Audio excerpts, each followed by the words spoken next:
Esta noche,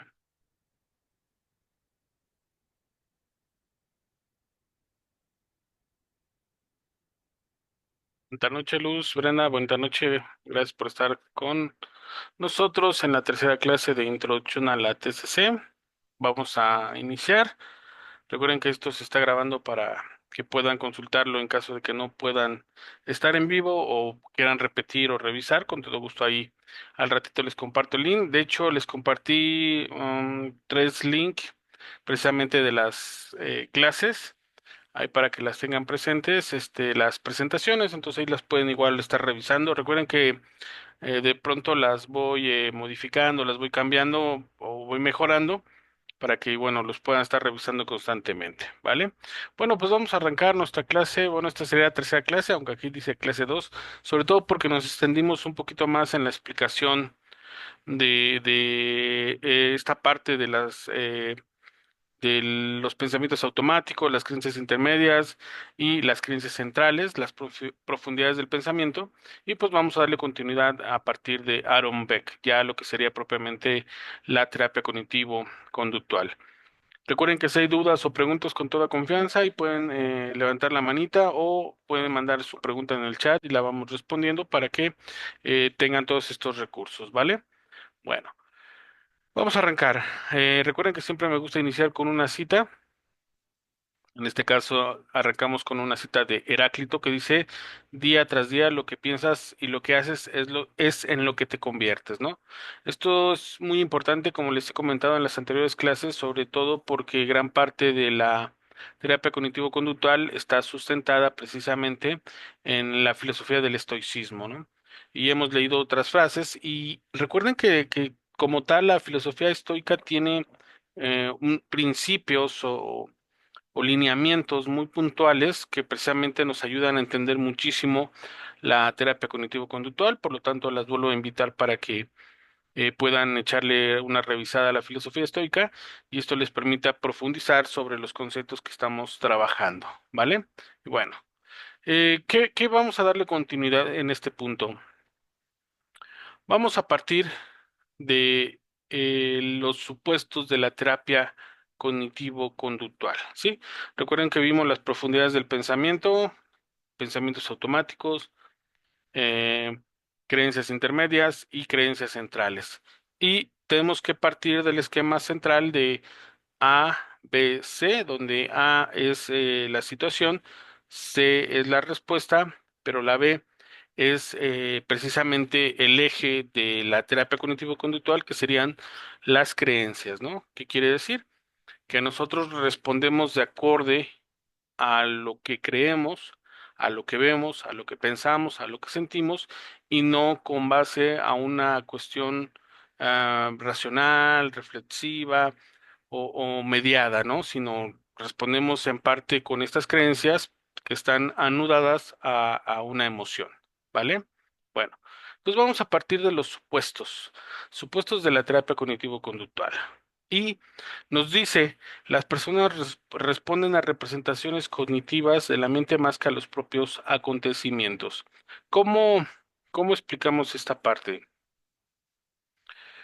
Cuando nos referimos a representaciones cognitivas, es precisamente lo que yo les mencionaba de que no son las cosas que suceden, sino el significado que nosotros le damos. ¿Qué quiere decir? Nos pueden despedir de un trabajo, podemos terminar una relación o eh, podemos perder un ser querido, ¿no? O mejor dicho, un ser querido trasciende, ¿sí? Son tres situaciones que pueden parecer pues difíciles de procesar o de trabajar, pero vamos a partir precisamente de que no son las situaciones en sí, sino que son representaciones cognitivas, que quiere decir que estas situaciones están mediadas a partir de nosotros, ¿sí? Y podrán decirme, no, es que si es complicado perder un empleo. Sí, por supuesto que el hecho de que nos despidan o nos corran o renunciemos, que serían, ahí tendríamos otra variante, sí puede ser difícil, por supuesto, ¿no? Pero Ojo, podemos creer que nos despiden porque no tenemos habilidades, porque somos malos en nuestro trabajo, porque le caía mal al jefe. Podemos pensar mil cosas. Eso sería una respuesta desadaptativa, ¿no?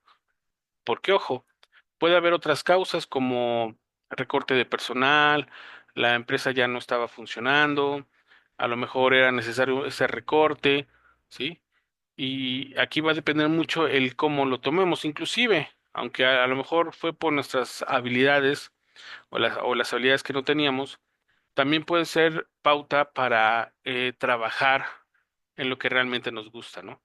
A lo mejor no es que fuéramos malos, simplemente pues no nos gustaba nuestro trabajo, no nos gustaba lo que hacíamos, eh, no nos agradaba esa parte y precisamente por eso teníamos este tipo de respuesta en el trabajo, ¿no? Y el hecho de que nos despidan, pues puede ser un punto de crisis, pero también de oportunidades, ¿sí? Entonces, vámonos, por ejemplo, en la cuestión de relación de pareja. Podemos pensar que una pareja es una inversión de tiempo, dinero y esfuerzo, ¿no? Digo, lo pongo en esa magnitud. Y de pronto, pues no funciona esa relación. Y podemos sentir que fracasamos, podemos sentir que somos nosotros los responsables, o si la otra persona llevó a cabo alguna infidelidad o alguna situación, descargamos allá la responsabilidad, ¿no? Lo que es un hecho es que si no funcionó esa relación, bueno, fue algo bueno en el sentido de que quizás no era la ideal, la pareja ideal, ¿no? A lo mejor nada más deseábamos a esa persona, a lo mejor solamente había algo que nos mantenía con esa relación y no había realmente un fondo, un cimiento que soportara esa relación, ¿no? Entonces, eh, nos podemos dar cuenta, ¿no? Cuando hacemos este reconteo, por ejemplo, en terapia, nos damos cuenta de que, pues sí, no había ni intereses, no había nada en común, había muchas peleas, no había proyectos, o sea, no había nada más que el deseo, el afecto inclusive, pero estos elementos no son suficientes para mantener una relación, ¿sí? Y lo trabajamos en terapia desde una percepción de no funcionó a fracasó, a me cambiaron, a me dejaron. Y esto es relevante porque cuando planteamos que no funcionó, como todo en la vida, puede o no puede funcionar. Yo siempre pongo este ejemplo, especialmente en relaciones de terapia, eh, cuando ponemos un negocio, lo ponemos pensando, creyendo que va a funcionar, ¿no? O queremos que funcione. Y le vamos a invertir, vamos a dedicarle, vamos a ponerle muchas ganas. Y el negocio puede funcionar, como también pueden no funcionar. Y pueden ser factores ajenos a nuestra inversión, a nuestro tiempo y a nuestro esfuerzo. Entonces, obviamente ponemos un negocio esperando que funcione, no que fracase, no que nos vayamos a la quiebra. Pero cabe esa posibilidad. Donde cabe la posibilidad de que funcione, también cabe la posibilidad de que no funcione. ¿Sí? Entonces, cuando nosotros postulamos esta percepción, esta nueva percepción a la persona, estamos cambiando sus representaciones cognitivas, estamos abordándolas, estamos aportándoles a estas representaciones. Y no es terminé una relación, soy un fracaso, ¿sí? No es, es precisamente enfocarnos a cómo lo estamos tomando nosotros, independientemente del hecho, ¿sí? Por eso estamos hablando de estos supuestos.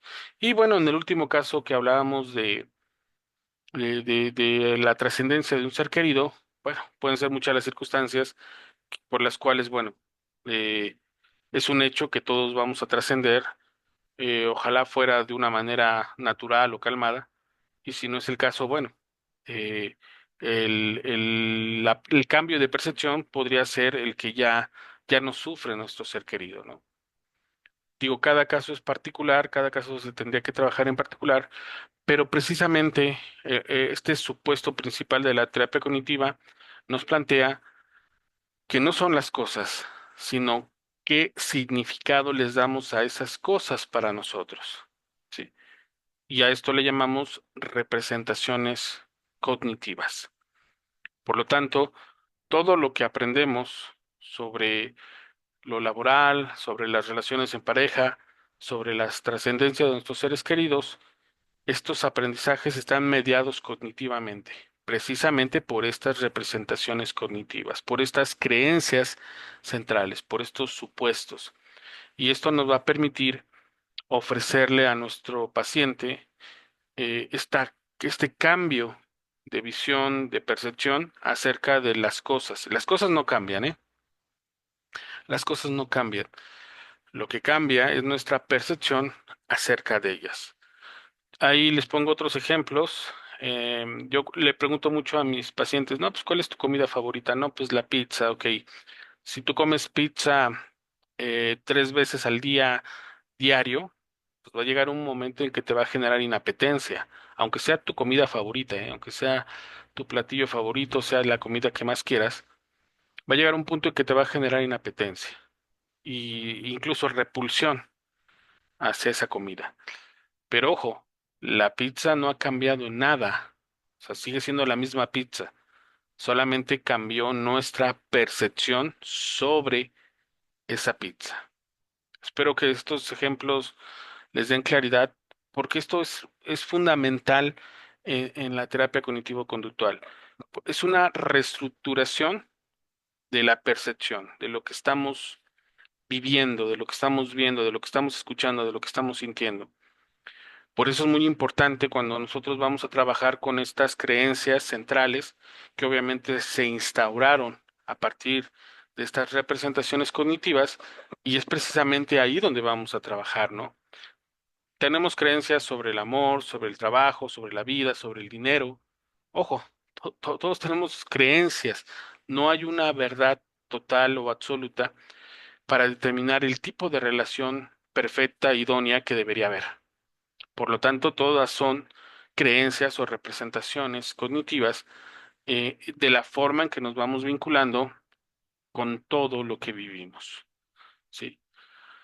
Esto lo vemos mucho, por ejemplo, con cómo percibimos a los padres. Y ustedes dirán, no es que los percibamos, es que los conocimos. No, nosotros creamos una imagen, interiorizamos una imagen de nuestros padres de acuerdo a nuestra experiencia, a la convivencia, a ciertas situaciones.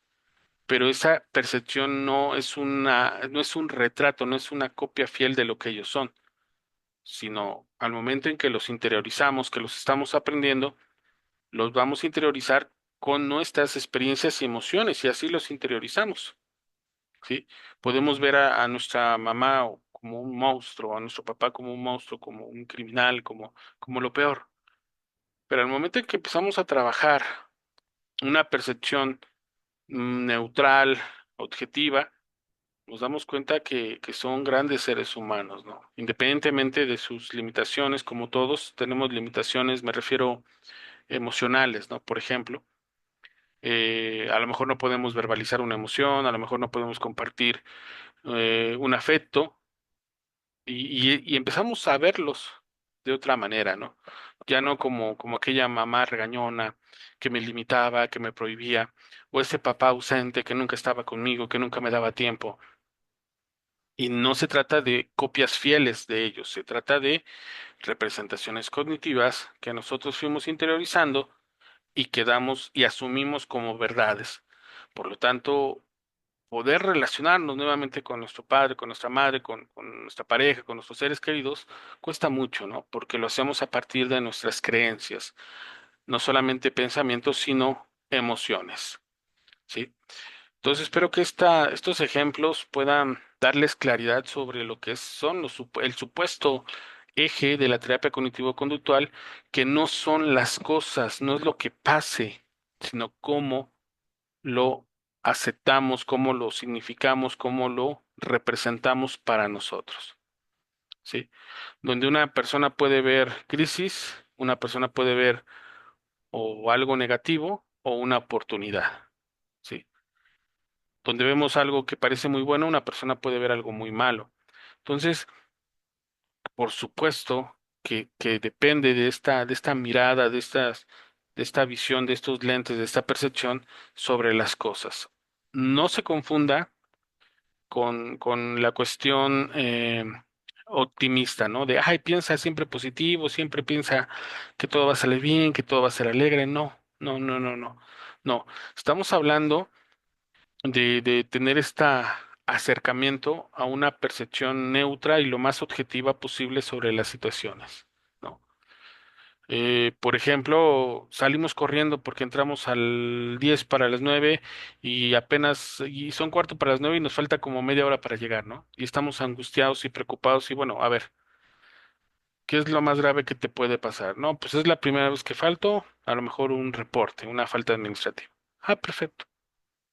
No pasa nada. No, pero es que si me meten tres reportes me pueden correr. Y tú, bueno, pero es el primero. Sí, bueno, entonces vamos a bajar esa tensión. ¿Por qué? Porque no se trata de que llegues tarde, sino de la percepción de que llegues tarde. De que al llegar tarde van a empezar a salir las cosas mal, o va a haber un castigo, o va a haber una reprimenda. A lo mejor ese día que llegaron tarde, pues a lo mejor ni servía la máquina de checador, o no estaba el jefe, no había llegado el jefe, tú bien angustiado, bien preocupado o preocupada por llegar tarde, ¿sí? Entonces, no son los hechos en sí, son las representaciones cognitivas que nosotros le damos a estas situaciones las que nos pueden afectar o pueden ser beneficiosas para nosotros o las que nos llevan a conductas adaptativas o desadaptativas, ¿vale? Bueno, si hay dudas, ya saben que con toda confianza sé que estos principios, aunque ya los hemos trabajado, pueden llegar a ser un poco confusos tal vez, pero vamos a estarlos repitiendo las veces necesarias para que quede lo más claro, ¿no? Entonces, si ya partimos de que no son las cosas como tal, sino de cómo nosotros las vemos, pero el hecho de cómo las vemos corresponde a nuestra educación, ¿sí? Esto nos lleva a precisamente a esta oración. La cognición media las disfunciones emocionales y conductuales. ¿Qué quiere decir? Que ante las situaciones que a mí se me presenten, que puede ser un despido, terminar una pareja, la trascendencia de un ser querido, que saque 6 en una evaluación de la universidad, no sé, todo eso está mediado por la parte emocional y por mis creencias, ¿sí? Entonces, leyendo un libro de Brian Tracy, decía él que a sus padres le tocaron la Gran Depresión estadounidense y obviamente durante ese periodo se las vieron muy difíciles los norteamericanos y siempre decían es que no hay dinero, no hay dinero, no hay dinero, ¿no? Entonces este coaching toda la vida estuvo pensando en que nunca había dinero, no hay dinero. Y a pesar de que él ganaba y ganaba mucho dinero, tenía ese pensamiento de que no había dinero. Pero ojo, es una creencia que obviamente fue instaurada por un momento histórico tan difícil en ese momento, ¿no? Y ojo, así podemos crecer nosotros, ¿no? A lo mejor venimos de familias de escasos recursos, de padres no profesionistas, y tenemos la idea de que el dinero tiene otro sentido u otro valor, ¿no? Y entonces nunca hay dinero o no voy a gastar en esto porque no, no lo valgo, no lo amerito, no, o es un gasto innecesario, ¿no? ¿Cómo voy a gastar en mí? ¿Cómo voy a gastar no sé, en un suéter de 800 pesos, ¿no? Si puedo comprarme uno de 200 pesos, ¿no? ¿Por qué? Porque no hay dinero, porque hay que ahorrar, porque no podemos despilfarrar, ¿no? El hecho no es que haya ropa cara o económica, el hecho es cómo nosotros vamos a mirar, vamos a fijarnos o en la ropa cara o en la ropa económica, ¿no? Yo no puedo gastar tanto en mí, no, no, no, no, no. Mejor para la casa, mejor para, a lo mejor hace falta despensa, a lo mejor hace falta cambiar los sillones, a lo mejor hace falta pintar la casa. Entonces, insisto, no son las cosas, inclusive esta relación que podamos llegar a tener con el dinero, sino de cómo va a estar mediado por nuestra educación, por nuestras creencias que se instauran como esquemas y como verdades, ¿sí? A niveles de leyes inclusive, del cómo debemos de funcionar y por lo tanto esto nos lleva a respuestas ante lo que nos va pasando.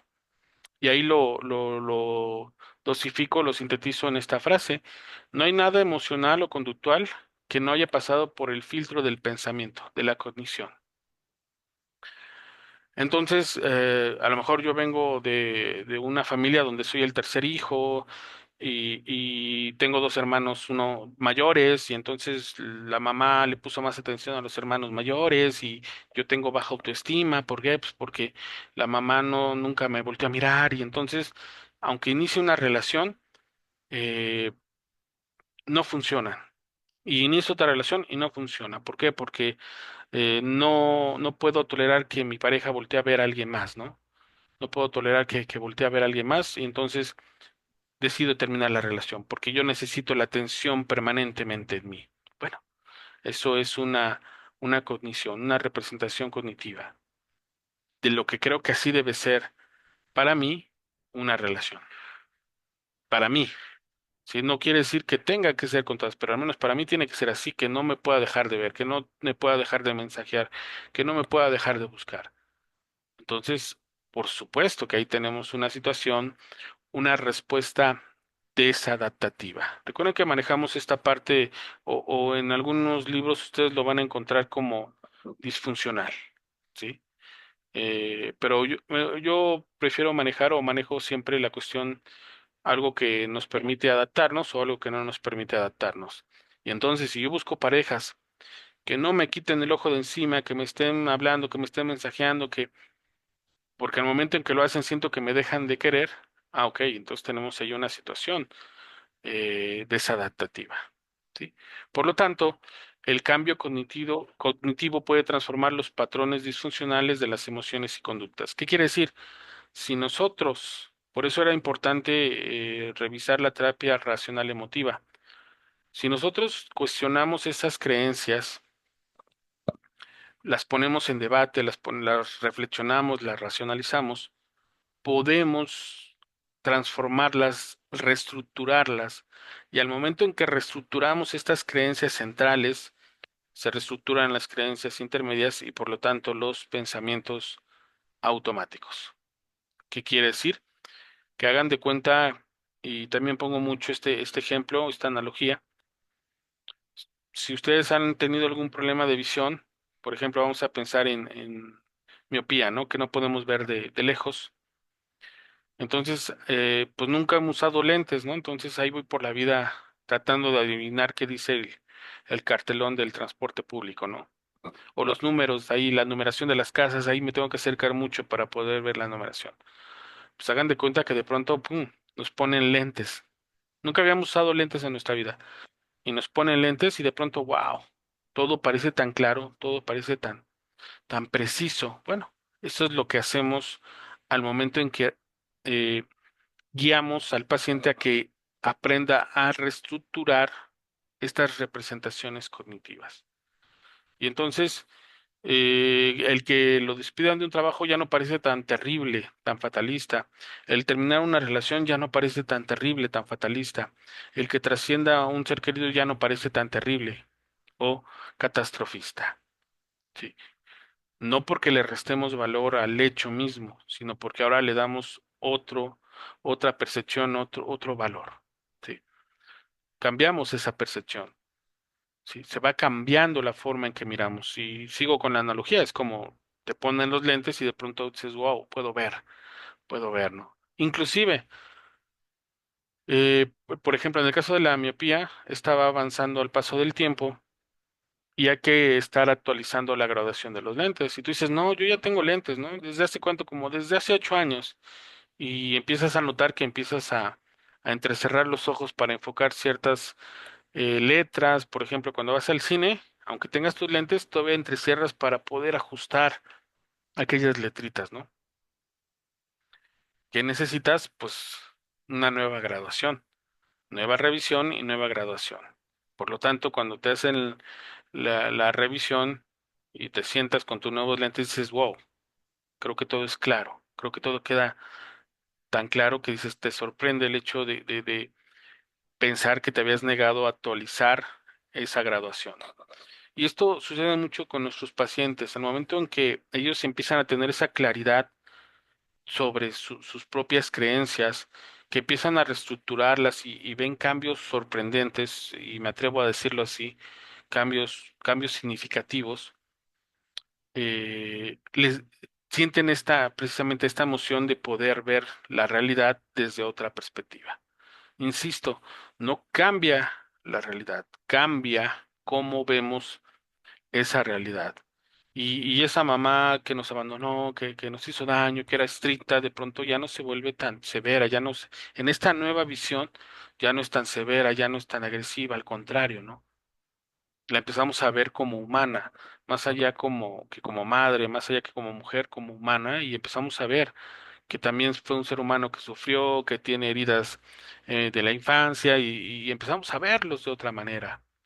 O cuando terminamos una relación de pareja, hasta de pronto de ese coraje o furia que teníamos hacia el susodicho, susodicha, de pronto hasta sentimos pena, ¿no? Porque decimos, bueno, es que ahora ya la veo o lo veo de otra manera, sí, que no me permitía, que no podía, sí, que no me permitía y que al final del día me da otra posición eh, conmigo mismo para afrontar las cosas de una manera totalmente distinta, ¿sí?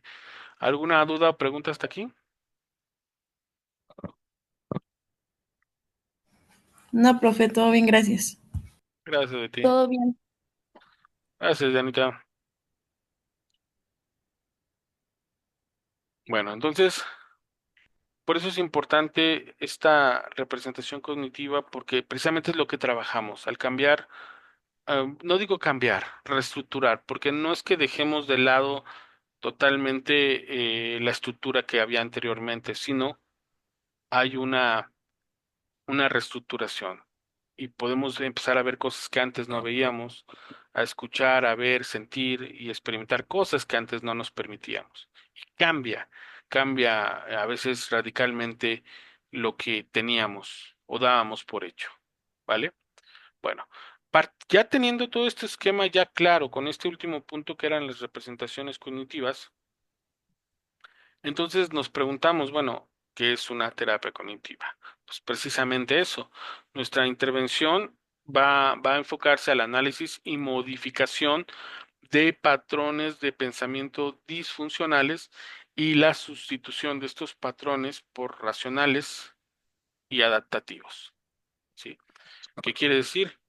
Junto con nuestro paciente, o bueno, para los que van a aplicárselos a sí mismo, es empezar a identificar en dónde estas creencias están estructuradas por patrones disfuncionales, ¿no? Que me llevan a respuestas desadaptativas, ¿no?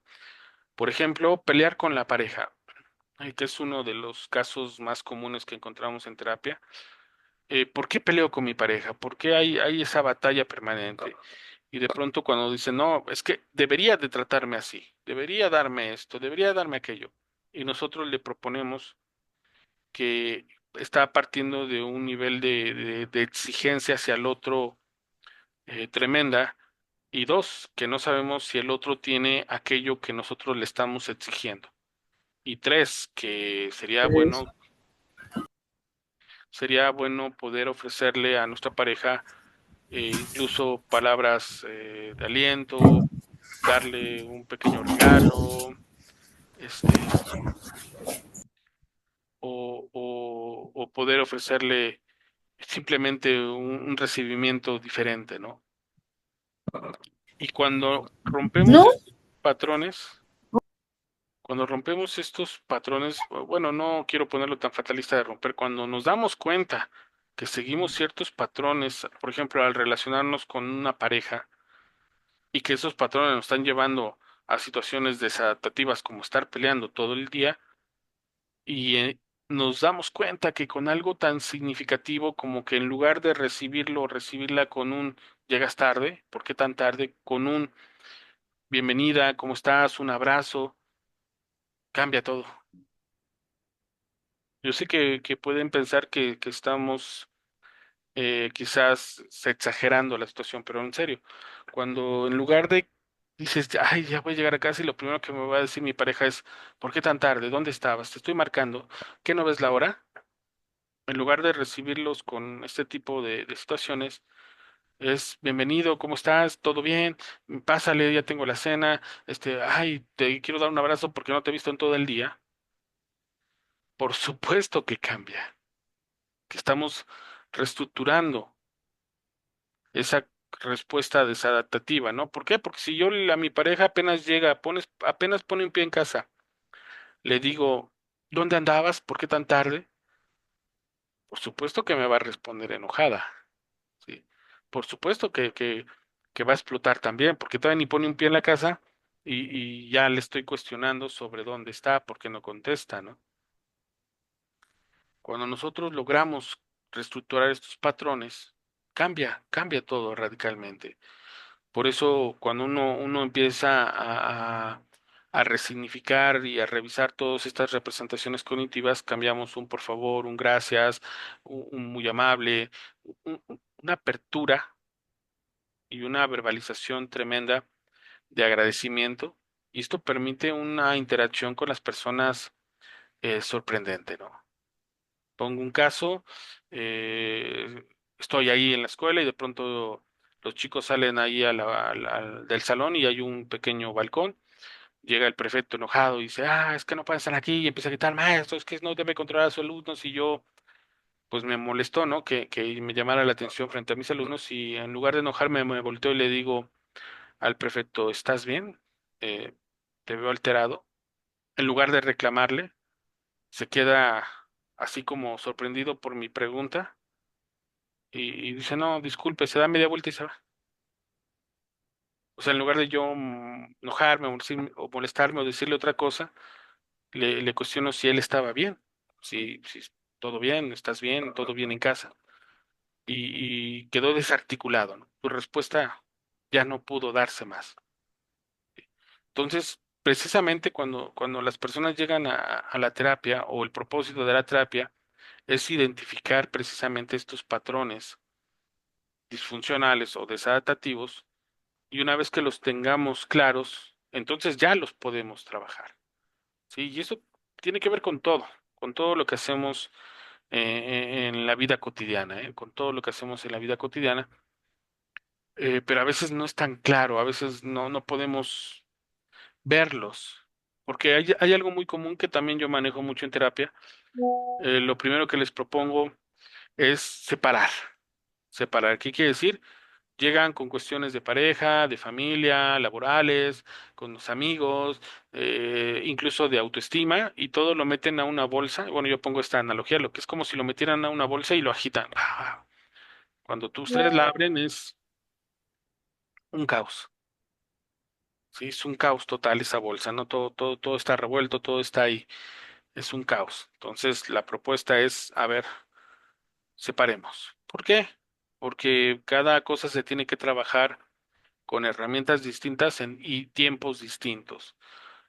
Por ejemplo, la relación en pareja, pues la tenemos que trabajar en determinado tiempo con estas herramientas y a lo mejor la relación con la mamá, pues va a llevar más tiempo y otras herramientas, ¿sí?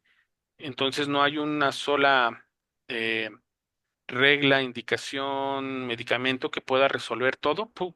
Por arte de magia. Entonces, cuando nosotros planteamos la organización, la jerarquizar, dividir y darle a cada situación el peso que le corresponde, la persona entonces va a poder enfocarse a estos patrones, obviamente que le están provocando situaciones de sufrimiento, de incomodidad, de situaciones desagradables, y una vez que puede empezar a trabajar por separado estos patrones, es como empieza a tomar la sensación de control, ¿sí? Que creo que es una una parte esencial que nuestro paciente o ustedes mismos sientan que están tomando el control de su vida. Aquí lo pongo en una frase. Ustedes, sus emociones los controlan o ustedes controlan sus emociones. Si están dejando que sus emociones los controlen, entonces están tomando decisiones a partir de las emociones, desde la tristeza, desde el enojo, incluso desde la alegría, desde la felicidad están tomando decisiones y no es muy bueno tomar decisiones bajo el velo de de las emociones. Pues adelante, arrancamos. Muchas gracias, bienvenida nuevamente a esta. ¿Por qué no es indicado o lo ideal tomar eh, decisiones bajo las emociones? Porque van a ser a partir de la intensidad de esa emoción y no va a haber una neutralidad, objetividad para un beneficio. Sí.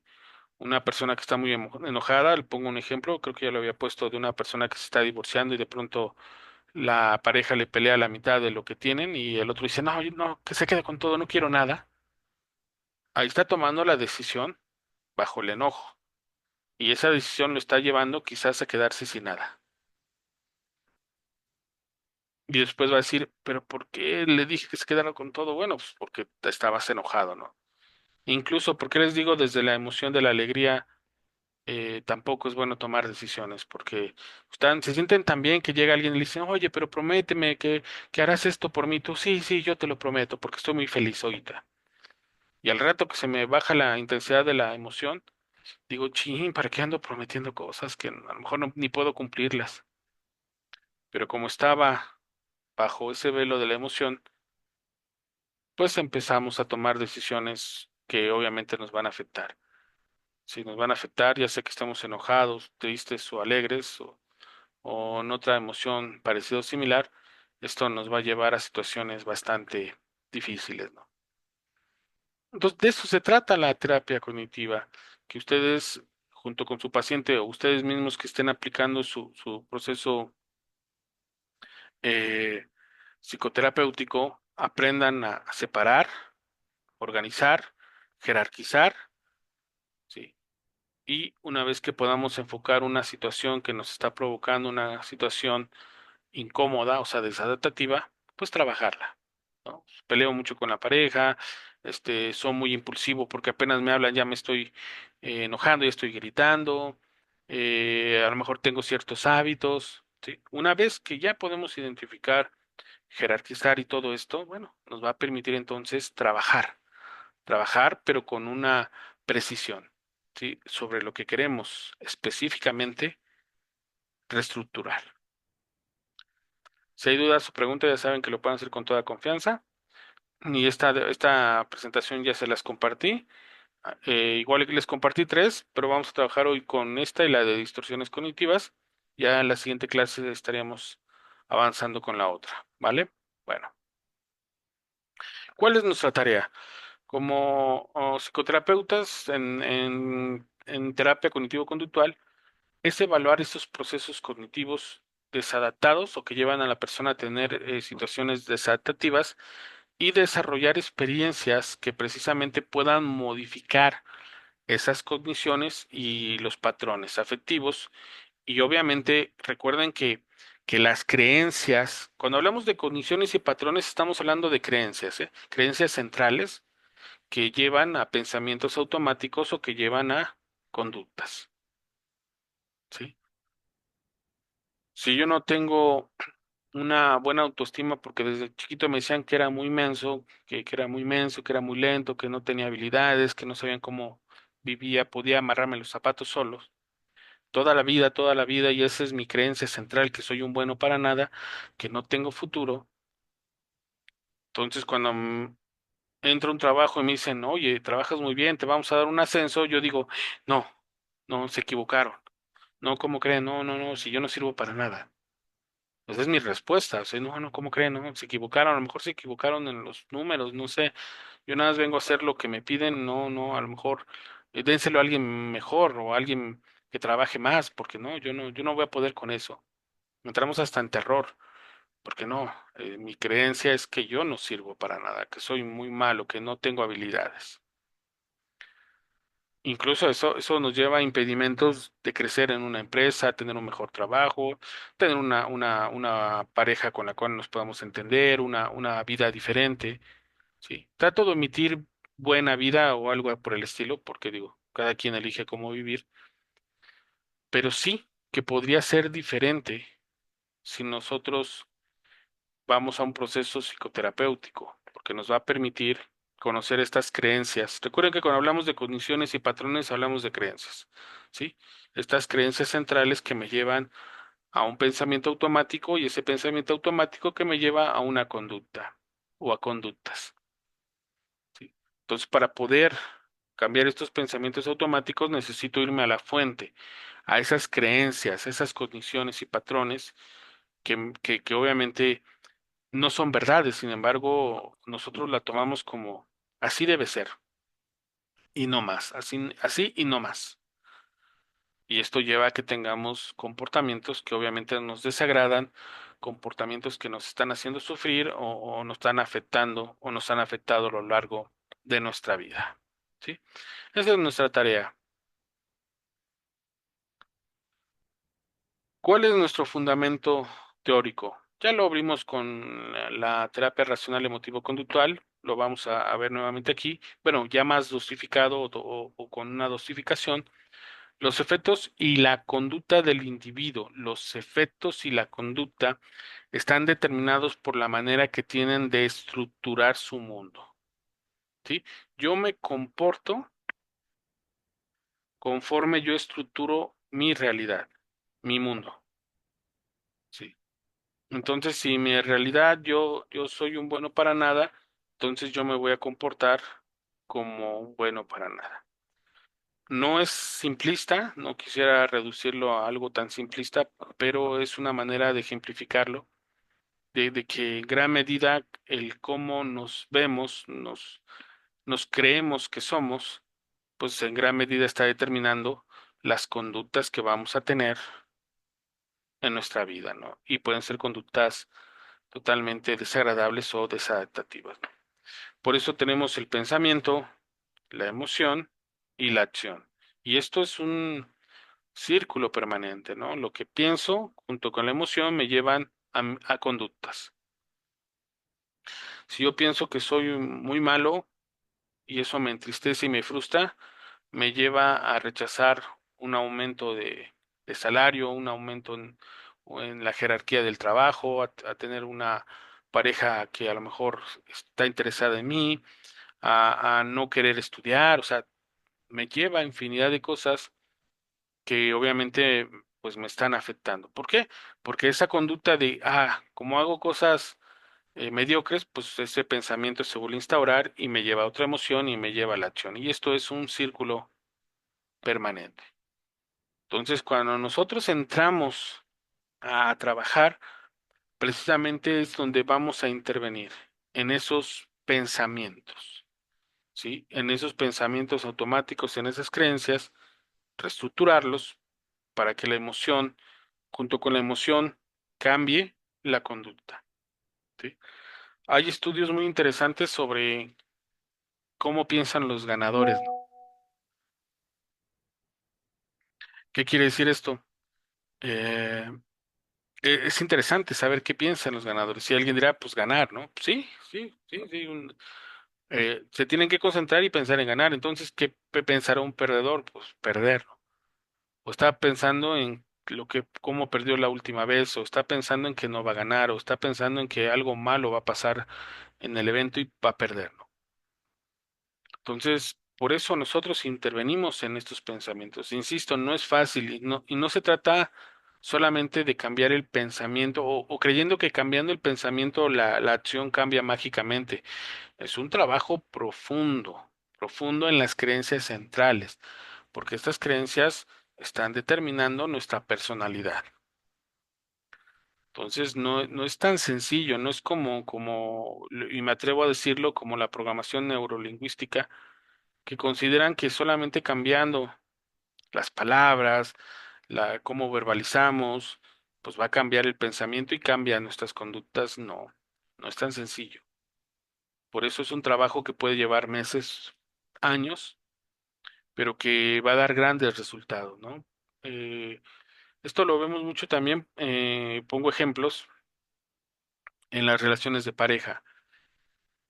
Cuando terminamos una relación de pareja, cuando no funcionó esa relación de pareja, estamos tan enfocados en los estragos y en los daños que omitimos de pronto uno de los efectos, o mejor dicho, una de las zonas más afectadas durante una separación, por el motivo que sea, el autoestima. ¿Sí?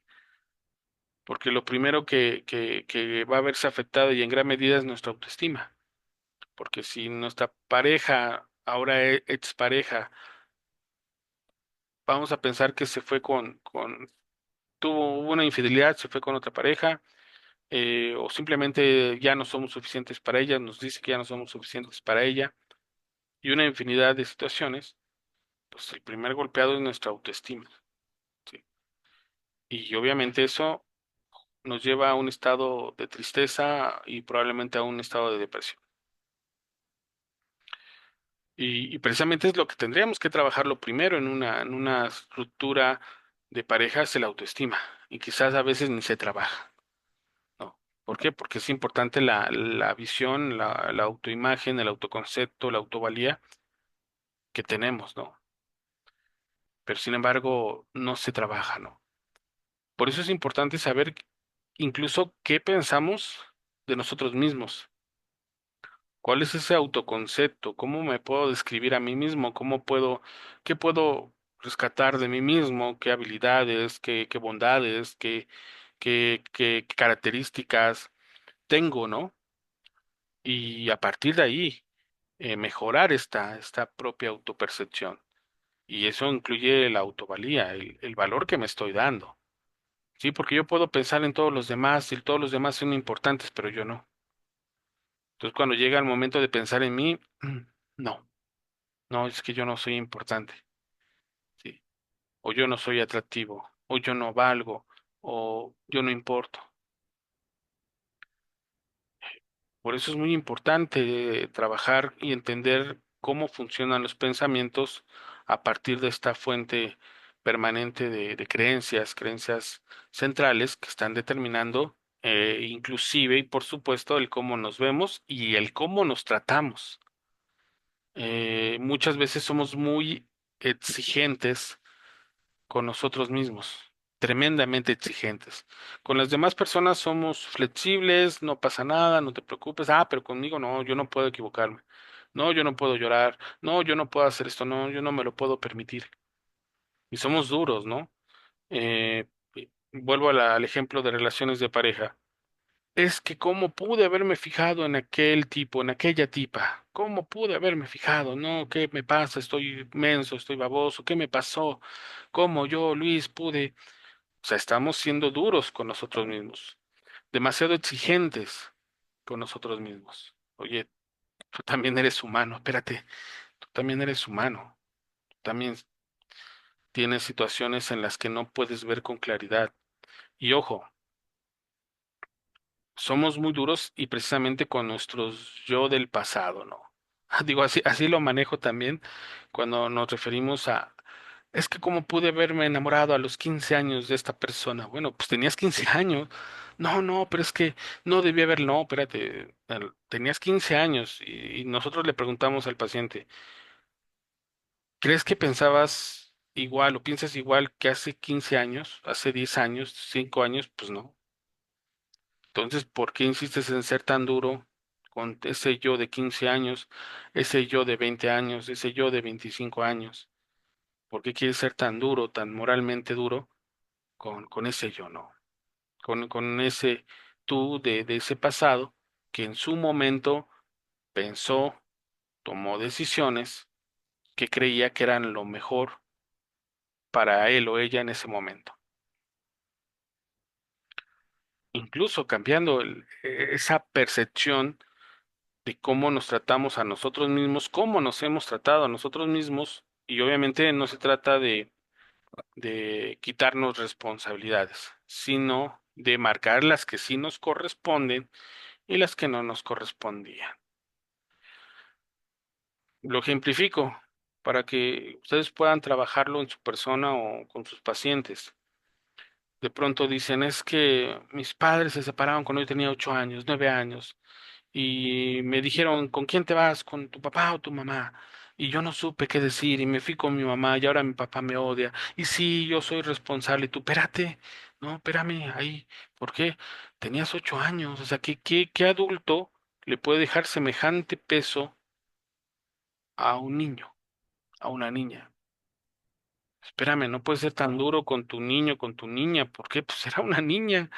O sea, los responsables eran los padres. Y si no tenían las habilidades, las capacidades, bueno, pero ellos son los responsables, no tú. No tú decidir tu vida a los 8, a los 9, es más, ni siquiera para decidir tu vida a los 14 o 15 años, ni a los 16, 17. Y bueno, ya tienes 25 años, dices, bueno, pues ya, por supuesto que eres responsable, totalmente, ¿no? Pero no con un niño o un adolescente ser tan duros, ser tan exigentes y decir, ¿por qué lo hizo? ¿Por qué no pensé otra cosa? ¿Por qué no te de otra manera? Espérame, eras un niño, pensabas como un niño, pensabas como un adolescente.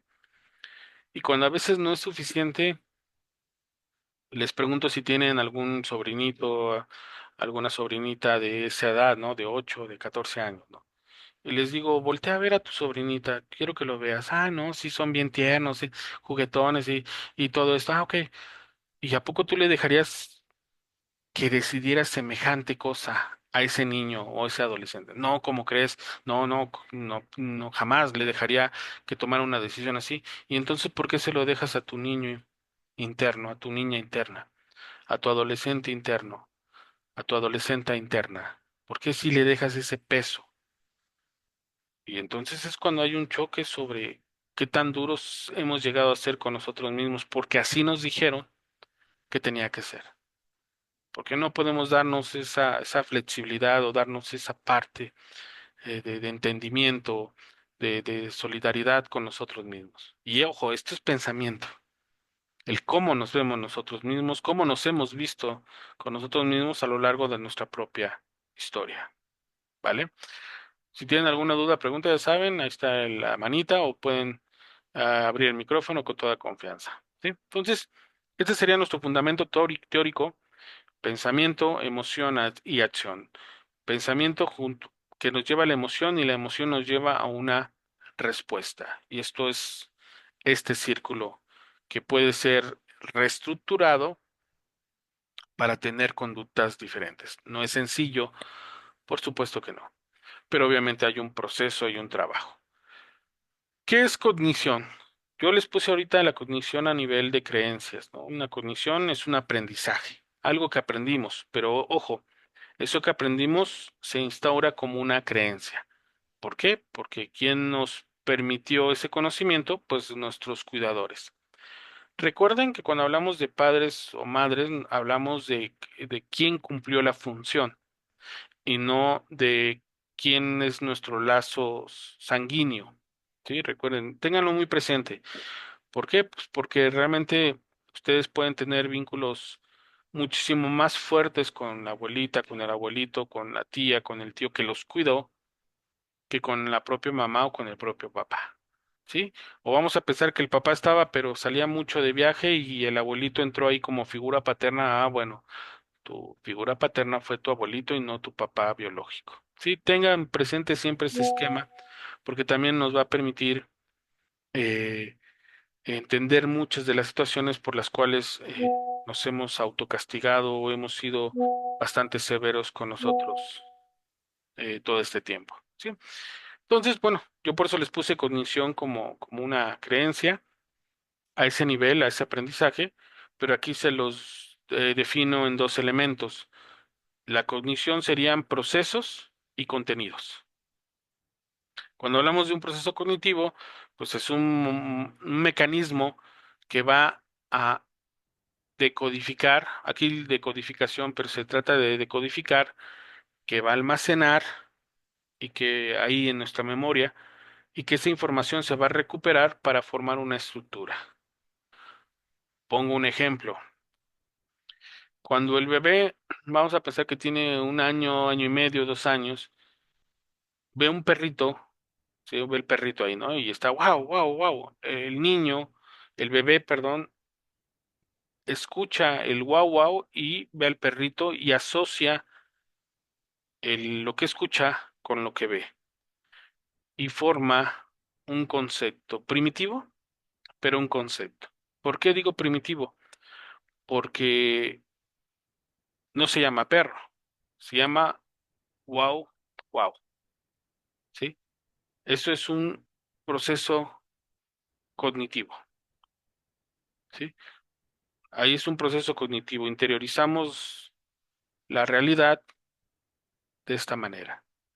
No, no, no son fotografías de la realidad, no son copias exactas de la realidad, sino una abstracción. Decodificamos lo que vemos, escuchamos, sentimos en un concepto que vamos a interiorizar. Y esa es la información que va a formar las estructuras cognitivas, las estructuras de conceptos de aprendizaje. Eh, Sé que es un poquito complejo esta parte, pero partimos así de cómo se da este proceso de aprendizaje, ¿sí? Entonces, si la mamá refuerza que se llama wow wow, el niño dice es un wow wow, ¿sí? Y dependiendo su experiencia con ese wow wow, puede ser un wow wow bueno o un wow wow malo, ¿sí? Algo que le provoca alegría o algo que le provoca enojo o tristeza, ¿sí? Recuerden que las emociones, no hay emociones negativas, ¿eh? No hay emociones negativas, ¿sí? Para que no tengan esta creencia, las emociones tienen un propósito, son indicadores, ¿sí? Tanto la tristeza, el enojo, la alegría, la tristeza, ya les repetí la tristeza, el desagrado, ahí recuérdense de intensamente, aunque hay estudiosos que manejan 60 a 70 emociones, ahí les recomiendo Motivación y Emoción de Jonathan Reed y hay una serie que se llama Lie to Me, Miénteme, donde manejan toda la cuestión de las emociones. Eh, Estas emociones son necesarias para la sobrevivencia, ¿sí? Son indicadores de que nos estamos adaptando o no a las situaciones, a los entornos o a lo que vivimos. Ejemplo, si a un niño lo cambian de escuela, vamos a pensar que va en cuarto y lo pasan a otra escuela y el niño llega triste, llega cansado, llega con la mirada que vaga, vagando por el infinito. El niño está triste. Está diciéndonos, no me puedo adaptar, no me puedo adaptar, no me puedo adaptar. Ah, es un indicador, hay que ponerle atención. El niño no se ha podido adaptar. O a la semana nos hablan de que le anda pegando a todos los compañeritos. Ah, el enojo, la ira, no me puedo adaptar, no me puedo adaptar. Por lo tanto, está cumpliendo una función como indicador de si nos estamos adaptando o no. O nos ayuda a elaborar y procesar los sentimientos. ¿Sí? Ojalá pudieses tener un poquito más porque sí, obviamente también tiene grados de complejidad, pero es importante saber que no hay emociones negativas. ¿Por qué? Porque volvemos a lo mismo. Una emoción puede parecernos positiva o negativa, pero a partir de nuestras representaciones cognitivas. Sí, a partir de nuestras propias representaciones cognitivas. Sí. Yo puedo decir que el cielo azul es bonito, ¿no? Y alguien va a decir, no, a mí el cielo azul se me hace triste. Y yo, no, no, el cielo azul es bonito. Y él me dice, no, el cielo azul es triste. En dónde radica la diferencia o por qué hay esta diferencia? Bueno, porque se debe a nuestra experiencia, a nuestra propia representación cognitiva. ¿Por qué? Porque cuando era un día bonito yo salía con mi papá que me llevaba al parque. O la persona que dice que el cielo azul es triste porque a lo mejor falleció un ser querido un día muy bonito y soleado, ¿no? Representaciones cognitivas, ¿vale? Bueno, contenidos cognitivos. ¿Y cuáles son los contenidos cognitivos? Pues bueno, pensamientos automáticos, creencias intermedias, creencias centrales o esquemas. ¿Sí? Entonces, todo esto que nosotros vamos interiorizando, que vamos codificando, que vamos ahí recuperando y que va formando nuestras estructuras cognitivas, no lo hacen solamente a partir del concepto de un significante, sino va aunado a la emoción. Y entonces, como el perrito me causaba emoción, un guau guau, y el niño dice guau guau, sí, emocionado, porque hay una alegría cuando ve al guau guau. Pero si el niño tuvo una experiencia mala con ese guau guau, va a decir el guau guau, o sea, asustado, con miedo. ¿Sí? Bueno, ¿hasta aquí alguna duda o pregunta que tengan? Ninguna, profe, todo claro.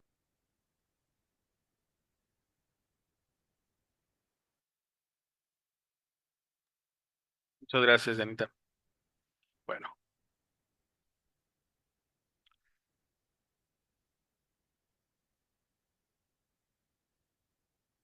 esta diapositiva me la cambia, pero de hecho es otra que tiene que ver precisamente con esta. Exactamente.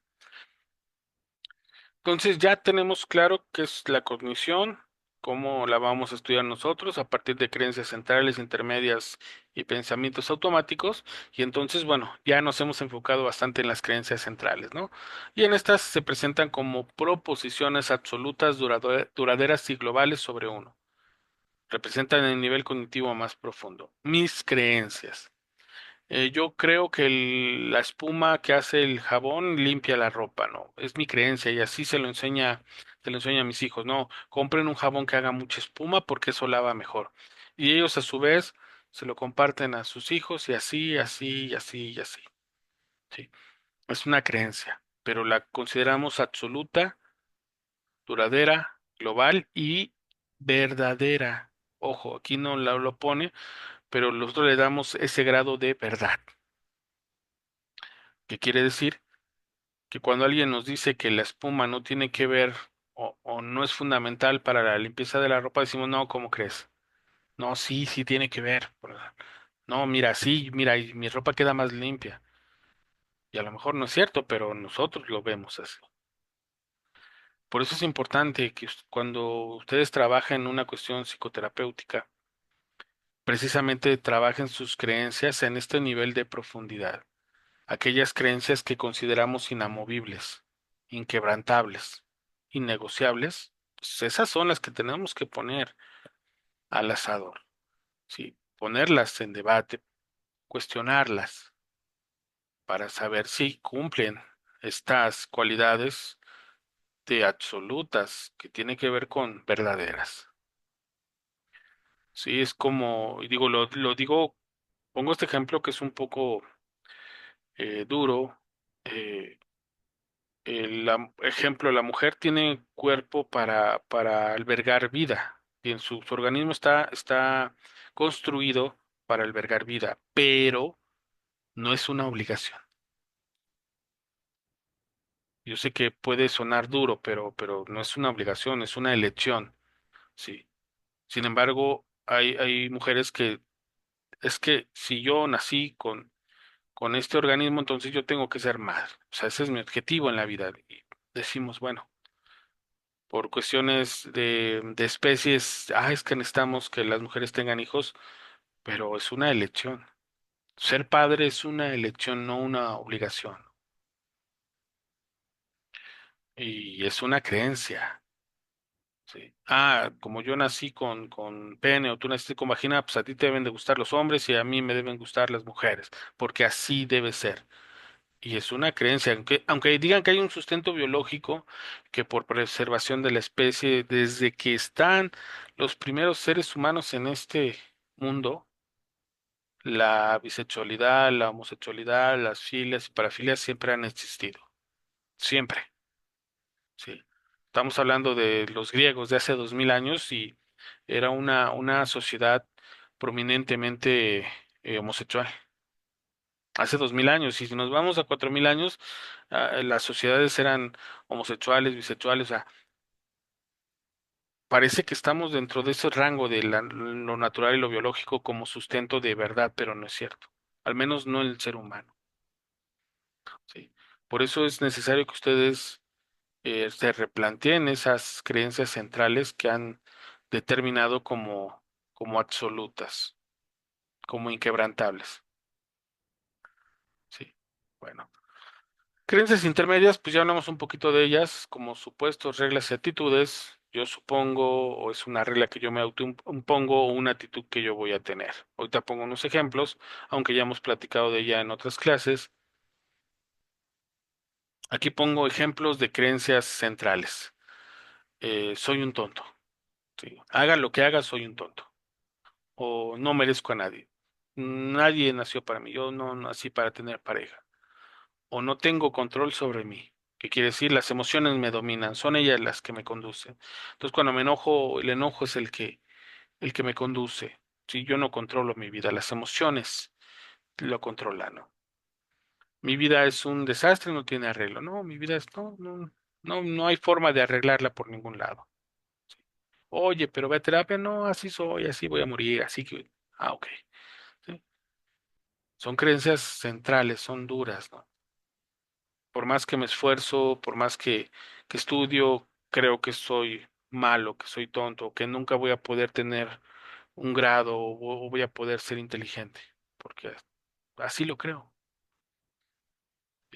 Supuestos, si no le caigo bien a todo el grupo, no podré integrarme, ¿no? O sea, si no les caigo bien a estas personas, pues me van a rechazar los demás.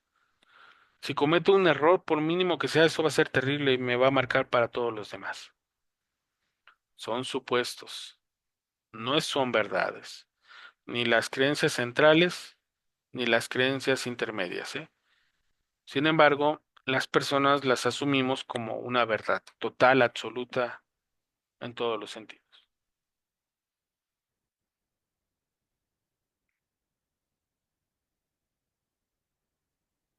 Bueno, y finalmente, pues digamos que es lo que sí vamos a estar o podemos trabajar de manera inmediata son precisamente los pensamientos automáticos, ¿no?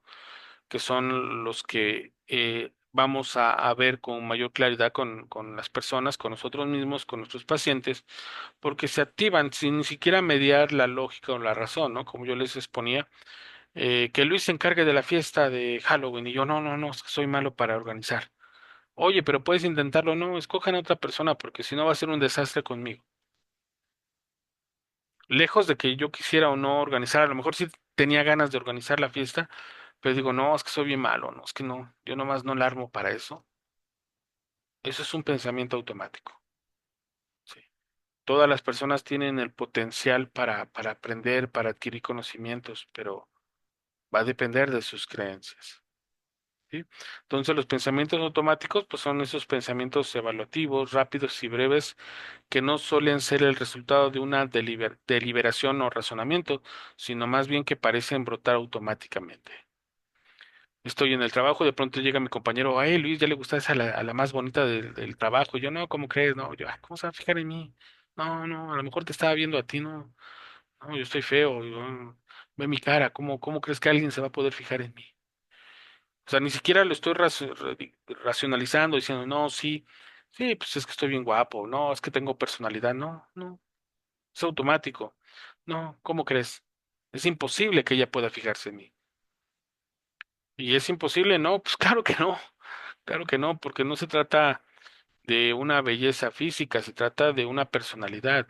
De hecho, nosotros nos enamoramos de personalidades, no de cascarón, de nuestra cuestión física. Ustedes dirán, no, sí, nos enamoramos del ego físico.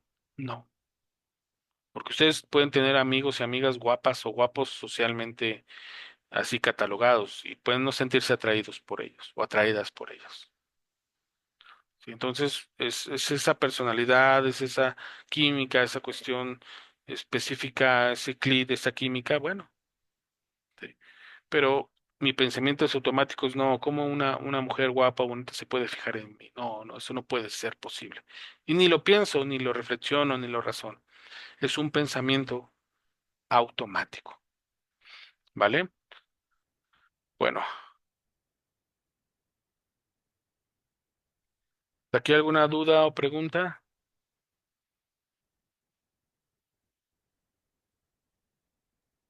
No, profe, ninguna. Muchas gracias, Anita.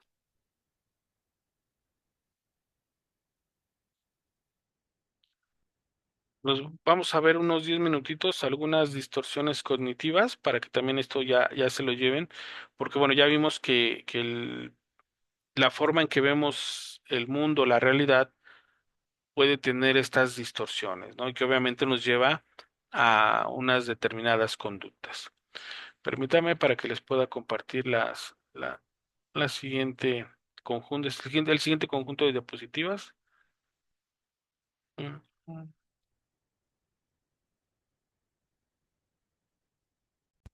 Ok, ahí estamos. Y bueno, entonces, ¿qué quiere decir esto? Que podemos tener una visión distorsionada. Pues sí, cuando yo les puse de ejemplo la analogía de cómo vemos con lentes o sin lentes, si tenemos una miopía, estigmatismo, hipermetropía, bueno, obviamente no vemos con esa claridad, ¿no? Entonces, esto nos sucede cuando nuestras creencias son como esos filtros que nos hacen ver, nos distorsionan esa realidad, nuestra realidad. Aquí también inicio con una frase de Séneca, también otro gran pensador estoico. Dice, no nos atrevemos a muchas cosas porque son difíciles, pero son difíciles porque no nos atrevemos a hacerlas, ¿no? Porque no, que eso es imposible, ¿no? ¿Cómo que no? Bueno, y ya intentaste, ya lo hiciste, no. Ah, bueno, entonces ahí tenemos un gran problema, porque no lo has hecho porque crees que es difícil, pero precisamente es difícil porque no lo has hecho. Sí, me gustaría que partiéramos de esto, y precisamente eso tiene que ver con las distorsiones cognitivas, ¿no? Voy a enumerar algunas, unas cinco o seis. Hay muchísimas, pero les traigo las principales para que ustedes las puedan revisar, inclusive saber si no tienen alguna de estas distorsiones cognitivas de cómo están apreciando su realidad, ¿no? La primera tiene que ver con la abstracción selectiva, y esto es la tendencia a prestar atención a un solo aspecto, detalle de la situación, y este rasgo obviamente es negativo, mientras que los aspectos positivos o relevantes, pues los ignoramos, ¿sí? Vamos a pensar que van a un día de campo, ¿no? Y está el sol bien bonito, no, o sea, está el sol, pero no quema, o sea, está bonito ahí alumbrando. El día de campo es junto a un lago y el lago está tranquilo, no hay viento, ¿sí? Toda la familia pudo comer con tranquilidad, todo parecía perfecto, pero de pronto empezaron a subirse algunas hormigas, ¿sí? Ahí a la comida, ¿no? Y ya, se regresan a casa y el papá va todo el camino, ay, malditas hormigas, arruinaron nuestro día de campo. Y la esposa y los hijos se quedan así de, no, pues estuvo todo muy bonito. No, no, es que esas hormigas, si no se hubieran subido por la comida, no nos hubieran contaminado ahí, todo hubiera quedado perfecto. Y todos los demás, no, sí estuvo bonito, estuvo muy bien. Pero el papá no puede dejar de pensar en las hormigas que arruinaron su día de campo. Sí, ojo, a veces, aunque tengamos muchas cosas buenas en nuestra vida, nos enfocamos en la única o en las únicas que son malas o que a nuestra consideración son malas. Eso es una abstracción selectiva. Nos fijamos solamente en lo malo, los aspectos malos o que consideramos malos, y dejamos de ver lo bueno, ¿no? Entonces, cuando a un paciente le presentamos el que nos platique, pues, qué hay de bueno en su vida, de pronto caen en cuenta que se han enfocado tanto en lo negativo de su propia vida que han dejado de lado todo lo bueno. Sí. A lo mejor hay situaciones en casa, ¿no? Pero hay una casa, hay comida, sus papás mal o bien siguen juntos, hay una convivencia, ¿sí? Eh, sus hermanos mal o bien se hablan, siguen juntos en la casa, hay una convivencia. Ah, no, pero Yo solamente estoy enfocado a que me peleé con la mamá o el papá y no nos hablamos desde hace meses. Entonces, es muy interesante esta distorsión, cómo reducimos todo a un punto solamente y un punto malo. Sí. No sé si tengan dudas con respecto a esta distorsión. ¿Se escucha? Hola, Sí. profesor. Hola Ah, Isabel. hola, perdón, Hola. entré un poquito tarde. Este, esta diapositiva me lleva a enlazar, no sé si es correcto, es una pregunta, con el ejemplo del bebé. Si tenemos los seres humanos atracciones selectivas por cuestiones de percepción, me imagino, me da la idea, es, puede ser que en ese evento del pequeño que dice, de un bebé que dice, ese es un guagua, pero ese guagua por alguna situación lo llega a morder. Entonces el niño queda con un proceso cognitivo de que los guaguas pues algo le van a hacer, ¿no? Algo malo, va a empezar a introyectar y si la mamá o alguien no le explica o lo dejan así, el pequeño se queda asustado. Cambiemos el ejemplo del papá, que en lugar de que sean hormigas, son perros, se acercan, se quieren comer su comida, entonces él tiene rechazo hacia esos animales. Puede ser en esa cadena de sucesos que sea una persona o que las personas hagamos selectivas, hasta opciones selectivas, como esto, por ejemplo. Ese bebé crece, se queda con esa idea de los perros, nadie lo trabaja, entonces él siente un rechazo por alguna situación que vivió de bebé hacia los perros. Y él viendo perros va a empezar a distorsionar todo, ¿no? Y a enfocarse en lo malo que son, ¿no? Que son sucios, que se comen, que se suben, que, no sé, empezar a generar, pues aquí como dicen, ¿no? Las tendencias a prestar atención, estoy leyendo, a un solo aspecto o detalle de la situación o rasgo negativo, ¿no? Entonces, eso no le deja ver a esta persona, pues, que los animales a veces, pues, son compañía, que, no sé, no sé si esté hilando bien la idea o si me salga como de la línea, profesor. Es una pregunta. Muchas gracias, Isabel. No, al contrario, es una pregunta bastante buena y elaborada, ¿eh? O sea, bastante buena y elaborada. ¿Por qué? Porque sí, esto sucede mucho con un niño. Vamos a pensar en un niño de 6 años, ¿no? Que va a casa del tío y de pronto tiene un perro y el perro se la abalanza y el niño Ujú, siente que el perro se le encima, pero el perrito está jugando. O sea, ni siquiera lo muerde, ni siquiera lo quiere, ¿no? El perrito quiere jugar y se la avienta, ¿no? Y el niño lo ve sí, como un ataque y se espanta y crea una aversión ujú, hacia los perritos, ¿no? Sí. Y si el tío no le explica, si no se trabaja eso, él va a crear una aversión. El perrito nunca lo quiso atacar. En su percepción, sí. Del niño, de que lo ve que se le avienta, el niño cree que lo quería atacar, morder o agredir. Fue la percepción del niño. ujú, Y claro que se tienen que trabajar estas percepciones, porque si no, como bien dice, de pronto va a haber un, un un evento, pues, se puede considerar un evento traumático y esto va a generar una aversión a todos los perros. Sí, no, no, es que ujú, los perros son agresivos, los perros atacan. Y entonces va a llegar a una etapa joven o adulta y va a tener un rechazo hacia los perritos, ¿no?